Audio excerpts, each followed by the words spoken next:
Welcome back to the Movement Professional Podcast. I'm Dr. Chris Leib. So today I want to do another short podcast regarding best practices for a factor of health. Last week I discussed best practices for improving blood pressure. This week I'd like to discuss the lymphatic system and the best practices for how we can improve our lymphatic health. So as an overview of the lymphatic system, it is a network of tissues, vessels, and organs that transports lymph throughout the body. The lymph nodes will then filter and trap waste products, and the system as a whole plays a vital role in the immune system. It also plays a vital role in maintaining fluid balance and fighting infection.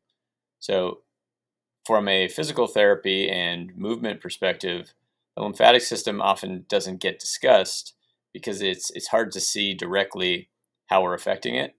But what I'd like to touch base on is how movement affects this system maybe more than any other factor, but how this system can be a connector of many of the things that we see as physical therapists, whether it be persistent pain, swelling, and even generalized poor immunity, where we have clients that will regularly get ill more frequently than others.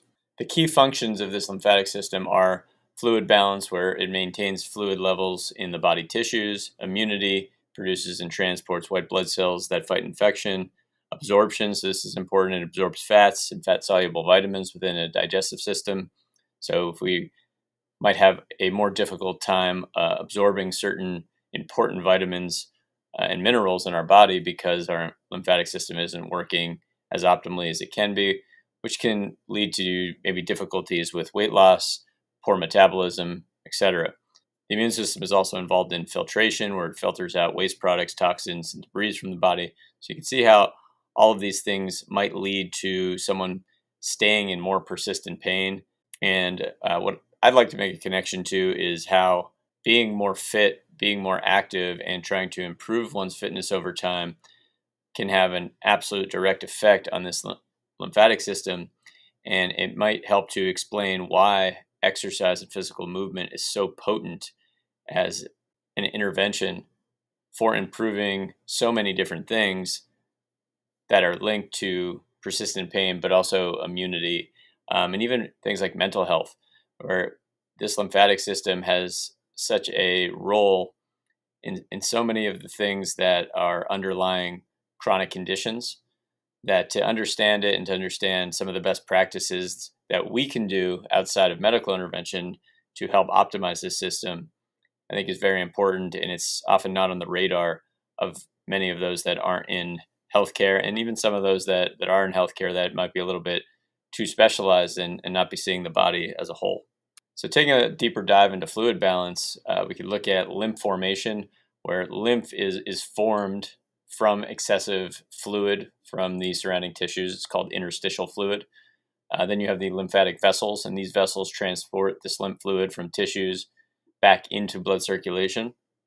And then the last part of the cycle would be bloodstream return, where the lymph ultimately returns to the bloodstream through the subclavian vein, which is in an area near the collarbone. And this ensures a balance of fluid in the body. So this fluid balance is vital for tissue function and overall health. And then if we get excess fluid buildup, that's where we get things like swelling, which can lead to discomfort and impaired function of muscles and tissues. We also can get dehydration from not having this fluid be in balance, which leads to things like fatigue, dizziness, organ damage, amongst many other things. So looking a little deeper at immune defense and how the lymphatic system is involved in that, we have our lymph nodes, and they act as filters that will trap pathogens, things like cancer cells possibly, and foreign particles. And then we have lymphocytes, which are T cells and B cells that are produced and they're matured within the lymphatic system, and they're vital for our immune response. And then the spleen and the thymus, where the spleen filters the blood. The thymus then matures T cells for immune defense. So all of this is part of our immune system, which is so vital for our immune response. And I think when we talk about an immune response, oftentimes it's really put in the framing around some type of pathogen being in the body, like when we get sick, when we have a fever, when we have some type of ailment that we wouldn't be able to go to work, and it's oftentimes thought of more of as an acute thing when we're thinking about the immune system fighting off some type of disease or pathogen. But the other way that we can look at it is that it is fighting off any type of threat in the body. So anything that we feel is unsafe, the immune system is going to be active in those processes. And this is where I think persistent pain, chronic pain comes into play quite a bit, where pain that's been going on for a long period of time, now things are more threatening to the body. So part of the response that we get that we perceive as pain or that we feel as very real, legit pain is the immune system often being overactive or maybe active appropriately, but our system just perceives more things as threat. So that's really important in understanding how we have to deal with some of these conditions, in that we have to look at it as how can we manage threat? How can we make things less threatening for individuals? And the immune system is ultimately doing its job. It's responding to threat, and we want it to do that. But if more things become threatening, then it makes sense why we may be in pain more frequently. And it may not be tied into a structure like a bone, a joint, a tendon, or a ligament, but it's connected to the structure of the immune system and how that system works, which is a little bit harder to see. And it's certainly not as specific as what is shown on x-rays or MRIs.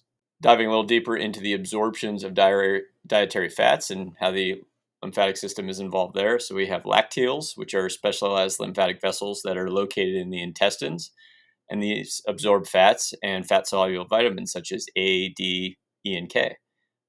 Then there's chyle, which is a milky fluid that contains fats, and that's transported through the lacteals and eventually enters the bloodstream. And there are many functions within the lymphatic systems that are actually vital that we kind of take for granted, as we should. We don't have to really be knowledgeable all the time about every function of all the systems in our body, but we should appreciate from time to time that the body is complex. When we're creating lifestyle changes, they're very broad, but they have an effect on most, if not all, the systems of the body. So it's helpful to understand these systems in the body, because so often when we have some type of what would be perceived as an orthopedic injury, it's always specialized into things like the musculoskeletal system, which would be muscles and joints.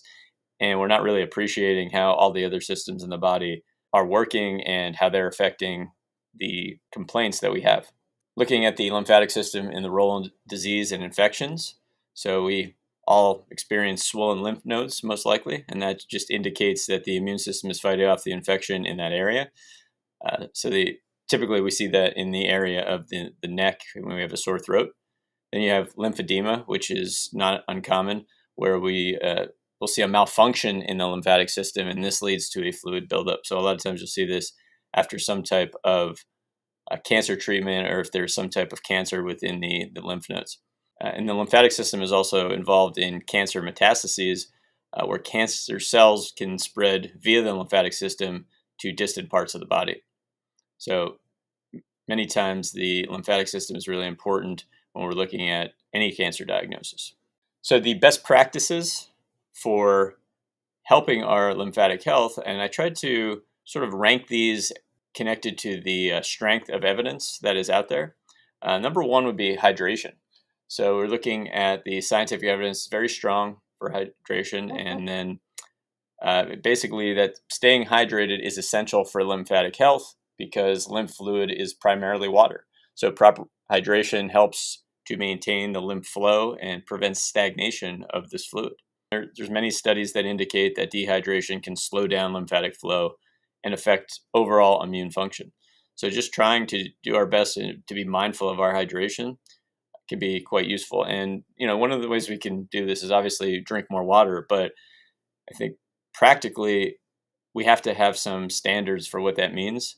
And we have to, again, have some assessments for whether we're doing this or not. Because as I mentioned in previous podcasts about one's perception of exercise, it could be similar with hydration. Is one person's thought of being hydrated is very different than someone else's. So without any standards for what enough fluid is, then we have really no reference for, are we doing enough, or is there such thing as too much?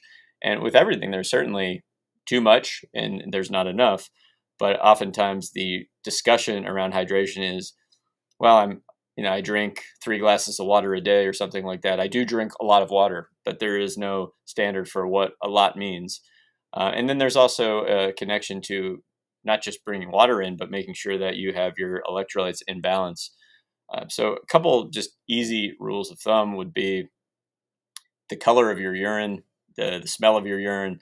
I think if your urine is mostly clear or light yellow, that's a good sign that you're decently hydrated. But I do think there is some value in specifying how much water you're trying to drink on a daily basis. So making it a point to drink a half gallon, getting a good water bottle that is specifically a half gallon or a quarter gallon, and saying, okay, I'm going to have 2 of those. Maybe just you're going to even up that to a gallon if you feel there's a need because you're increasing your activity and you're sweating more and things like that.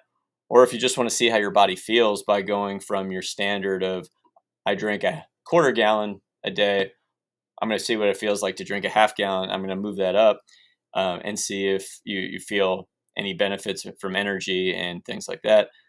So I think those would be the starting point. There's certainly plenty of other resources out there that can discuss hydration and what is good hydration in more detail than what we're going to do here. But I think the color of your urine is important. And then just knowing how much you're drinking, actually having some type of count of that so that you can manipulate that up or down if need be. And then I do think it's important to look at some type of electrolyte, especially if you're doing activity where you're sweating a lot, or when it's hot outside and you're going to sweat more, even if the activity is not so great. Because sometimes if you're drinking more water and you're urinating more, then you might be urinating out some of the electrolytes that would be involved in this fluid balance. So plenty of different electrolyte tablets out there. You can pick the ones that you like the most. But I think it becomes pretty important if you're getting any type of cramping, that's a sign that you might need to up your fluid intake. If you feel like you're already drinking a lot of fluid, then that's where the electrolyte tablets or electrolyte supplements can come in. Physical exercise, number 2 here, and not necessarily more or less evidence than hydration, but let's put them as 1A, 1B. The evidence is quite strong for physical exercise with lymphatic health, as it is for many things in health. And the details here would be that exercise, and particularly moderate intensity aerobic activity, promotes lymph circulation. And it should make sense if we think of the body instead of a bunch of pulleys and levers, but more like a hydraulic system where we have all this fluid in our body. We are more fluid than we are non-fluid in our body. Then it should make sense that movement assists the flow of fluid, and stillness would be part of keeping some of that flow of fluid more stagnant. If we appreciate that that is in part how the lymphatic system works, that it actually needs motion to aid in that fluid motion, and we just discussed how important that movement of fluid is throughout the body for so many functions that are vital for our overall health, then we appreciate how important movement is. I like framing physical exercise from a standpoint of the immune system and the lymphatic system because it does help to explain a lot of things that don't make sense to people when they think about exercise. Because oftentimes people will think about exercise as something that can be useful for isolating certain muscles, isolating certain joints to try to get more range of motion there, but will have no connection to how it can actually help something like inflammation, or how it can help something like immunity, or even how it can help fat storage and how we absorb food and things like that in the body. So tying physical exercise into the lymphatic system, which is tied directly into the immune system, makes physical exercise and movement make more sense in its far-reaching effects that are so vastly demonstrated in the research that it helps so many things in the body. It's often referred to as the best possible medicine for the most possible things. So if we could bottle up physical exercise in a pill, it would be the best medicine of all time. But we can't, because it's too complex, because it's helping too many things that we can't understand in a very specific way. But one of the things that we can see and appreciate is that the systems in the body are complex in themselves, and many things get improved just by optimization of these systems. So if we can optimize our physical activity or improve our physical fitness, we are not just improving strength, improving conditioning in the muscles and the tendons that we're using, but we are improving the health of all of these systems that are working all the time to keep us healthy. So any movement can be useful here. Oftentimes things like walking, yoga, rebounding, which is trampoline exercises, bouncing on a trampoline, are thought to improve flow of the lymphatic system. But I do think it really is just general exercise will be your best friend here, and having a versatile exercise program. So sometimes you will hear this idea that if you're working and you're exercising too hard, you're going to create too much compression in your muscles. It will limit the lymphatic flow. But I think that's a narrow-minded view of how movement improves our not only lymphatic system, but all the systems in the body. So acutely, that may be true. I don't know that there's any evidence that shows, if you're straining too much with exercise, that you're going to be limiting lymphatic flow in the moment. But let's just say that that does happen. There are certain exercises that we're doing that we're building a structure that allows these systems to work better. And then there are certain exercises that we do in the moment that would acutely help to improve circulation in that moment, but may not be carrying over to building our structure to have a better system to function. So my view of something like strength training is that we're building a better body in order to have a system within it that functions better, where something like a low intensity walk or low intensity yoga, moderate intensity aerobic exercise, where there's this idea that we're not working too hard because we don't want to limit the flow of the body by over contracting our muscles in that moment. That can be valuable from a perspective of, in this moment, I want to change my lymphatic flow. But we don't want to limit the idea of how intense exercise, especially intense exercise that might be done for short durations, helps to build our versatility in our body, which then will ultimately lead to all of the systems in our body working better. So I don't think we need to be super specific in how we discuss physical exercise around optimization of the lymphatic system. We just want to feel like we have a balanced program that is optimizing strength, endurance, speed, power, just like we would for any other thing. Because if our body is functioning better as a whole and we don't have areas that we're really not focusing on at all, which we consider weaknesses in the body, then all of the systems should work better. Within the research, there are multiple studies that do show that physical movement enhances lymphatic drainage, improves immune response, and reduces inflammation. So this has been well studied, and I think it's been studied from many different angles about which exercise modalities work, and it doesn't seem that anything is off the table here. The third best practice that seems to have some strong evidence is massage therapy, and it's specific to massage therapy such as lymphatic drainage that is a clinically recognized technique for improving lymph flow, not just any general massage. So there are people that really specialize in this.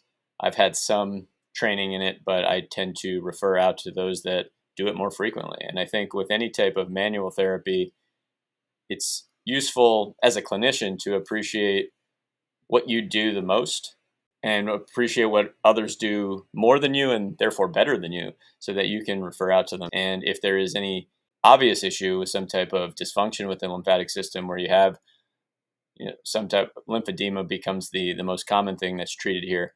But even outside of that, where there's just some chronic pain that's going on, persistent pain that you just can't figure out, a lot of times going to see someone for some lymphatic work can be quite useful, because it's just part of improving the system, and the system improves your overall immune health, which can often be part of a chronic persistent pain presentation.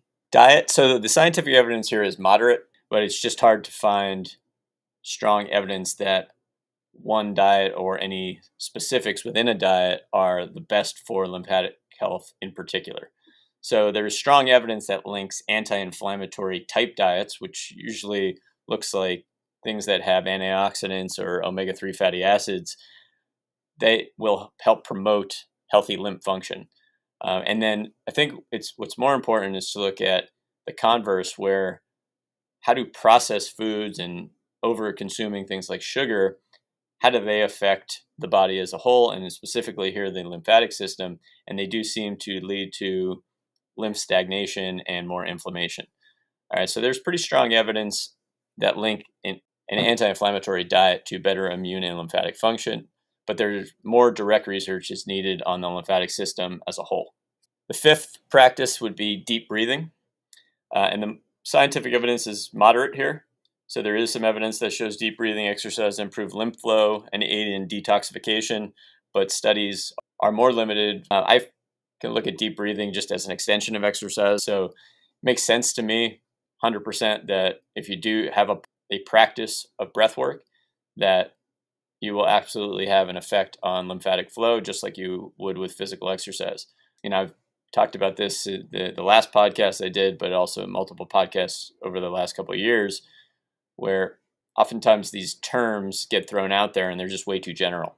So deep breathing, it doesn't really have a meaning until you actually practice it. And exercise, I think, is the same way, where we really just need to have a deeper conversation about what exercise is and what deep breathing are. So this is a practice, depending on how you do it, you will get a different effect on the improvement of lymph flow.